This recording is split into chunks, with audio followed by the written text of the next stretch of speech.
इस देश में सभी लोगों को बराबर का अधिकार, बराबर का सम्मान मिलेगा। सबका साथ, सबका विकास हमारा नारा है। महिलाओं को आरक्षण मिल रहा था अटल जी के समय, तो तब बिल फाड़ दिया था। तो ये लोगों का इतिहास ही है, कानून पर भरोसा नहीं करना, गुंडागर्दी करना।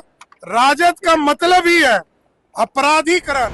आजादी के बाद से इतने दिनों तक पसमानदा समाज का हाल जो है ना, दलित से भी बदतर कर दिया ना। अब मोदी जी उनकी बात कर रहे हैं, देखिएगा इसकी हालत बहुत अच्छी होगी।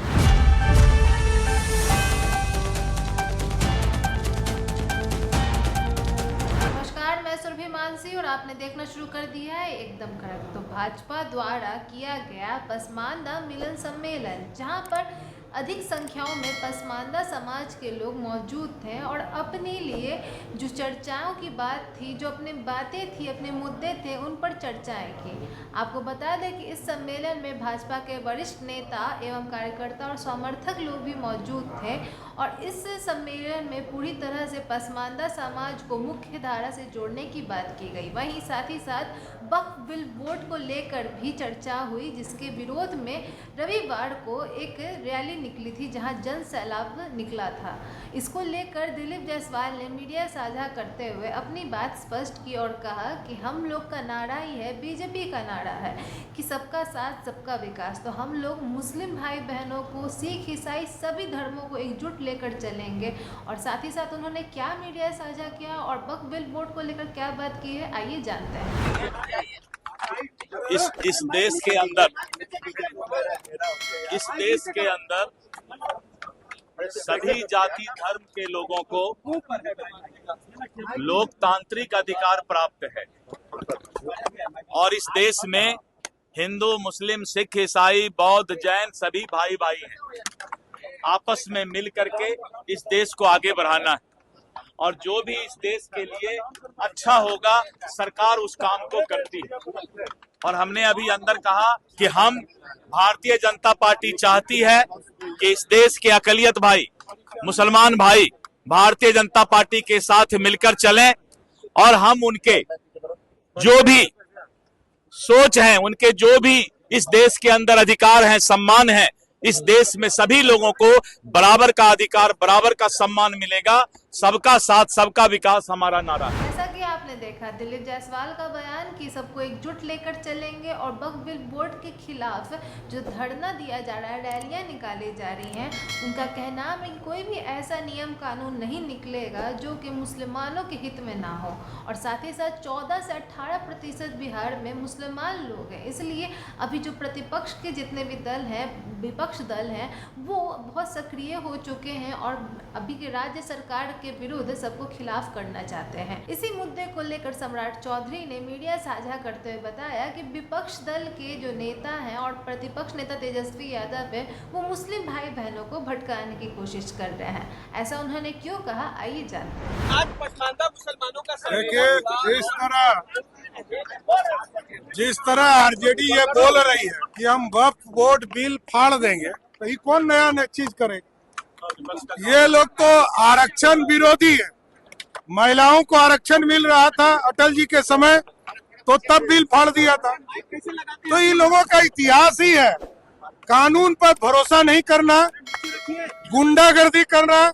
राजद का मतलब ही है अपराधीकरण, गुंडागर्दी करना और बिल को फाड़ना। जैसा कि आपने देखा, सम्राट चौधरी ने अपना बयान देते हुए कहा कि वो इस तरह के दावपेच, राजनीतिक जो दावपेच खेले जा रहे हैं, वो बिहार के विधानसभा चुनाव को लेकर विपक्ष दल सक्रिय होकर अपना दावपेच चल रहे हैं। बाकी वक्फ बिल वोट के खिलाफ जो रैलियां निकाली जा रही हैं, वो कह रहे हैं कि इस पर सुप्रीम कोर्ट और केंद्र सरकार अपना अगला कदम उठाएगी, जो कि मुसलमानों के हित में रहेगा। साथ ही साथ पसमानदा समाज के लोगों को भी मुख्य धारा से जल्द जोड़ने की कोशिश की जाएगी। बाकी आगे देखना दिलचस्प होगा कि भविष्य में इसको लेकर और क्या कार्य किए जाते हैं और क्या इस पर प्रतिक्रियाएं सामने आती। बाकी इस मुद्दे की लहर इतनी तेज हो गई है, इस पर समाज के जितने भी लोग हैं वो चर्चा कर रहे हैं। वहीं मुस्लिम भाई बहन और जितने भी हिंदू, सिख, मुस्लिम, ईसाई जितने भी व्यक्ति हैं, वो भी इस बात को लेकर काफ़ी चर्चा कर रहे हैं और साथ में यह भी कह रहे हैं कि विपक्ष दल जो है वो हमें भटकाने की कोशिश कर रही हैं। वहीं एनडीए की सरकार का एक बार फिर से इस बार के विधानसभा चुनाव में गठन किया जाएगा। ऐसा और क्या कहा है मुस्लिम समाज के लोगों ने और ईसाई भाई बहनों ने, पसमानदा समाज के लोगों ने, आइए जानते हैं। लेकिन खास तौर से पसमानदा को बुला करके उन्हें आश्वासन दिया है और ख़ास तौर से इनको मुख्य धारा से जोड़ने की बात की है, तो इससे तो बहुत हमारे पसमानदा मुसलमान में खुशी की लहर है। गांधी मैदान में मुस्लिमों की काफी संख्या में भी है। तो वो इस तरह की ड्रामाबाजी हमारे आदरणीय लालू जी और उनके परिवार पार्टी के लोग जो हैं वो लोग हमेशा करते आए हैं। उनका इतिहास आप देख लीजिए। इससे पहले कुछ नचनिया गवैया लोगों को बुला के लाए थे, लोग मनोरंजन किए, मनोरंजन करके चले जाते हैं। क्या लग रहा है कि वाई समीकरण इस बार विधानसभा चुनाव नहीं, एम वाई समीकरण की हवा लोकसभा में ही निकल चुकी है और इस बार तो बिल्कुल टाटा फिश। तेजस्वी यादव कह रहे हैं सरकार मेरी आएगी तो नहीं, तो वो काउंटिंग के बाद आप देख लीजिएगा, इस बार फिर एनडीए की सरकार बनेगी, इसलिए कि मुस्लिम पसमानदा खास तौर से जग चुका है। नहीं, मुस्लिम समुदाय के लोगों में ऐसी सोच है कि बीजेपी, प्रधानमंत्री मोदी जो है मुस्लिम समुदाय को साथ लेकर नहीं चलता है। नहीं, ऐसा नहीं। अच्छा, कौन ऐसी योजना, आप ही बता दें, कौन ऐसी योजना जिसमें मुसलमान को नजरअंदाज किया जाता है? जितनी योजनाएं हैं सबका साथ सबका विकास के मुताबिक सबको मिलता कि नहीं? तो इसमें तो नजरअंदाज करने की कोई बात ही नहीं है। हाँ, जो लोग मसीहाई का दावा करते हैं उनको पेट में दर्द होता है, क्या रे ये अगर इसको हक मिल जाएगा तो फिर ये हमारे सामने खड़े होके बात करने के, अपने हक की लड़ाई लड़ने के काबिल हो जाएगा। कीजिए, संशोधन बिल में ऐसा क्या है जो लोगों में नाराजगी दिख रही है? देखिए, संशोधन बिल अच्छा है, सही है।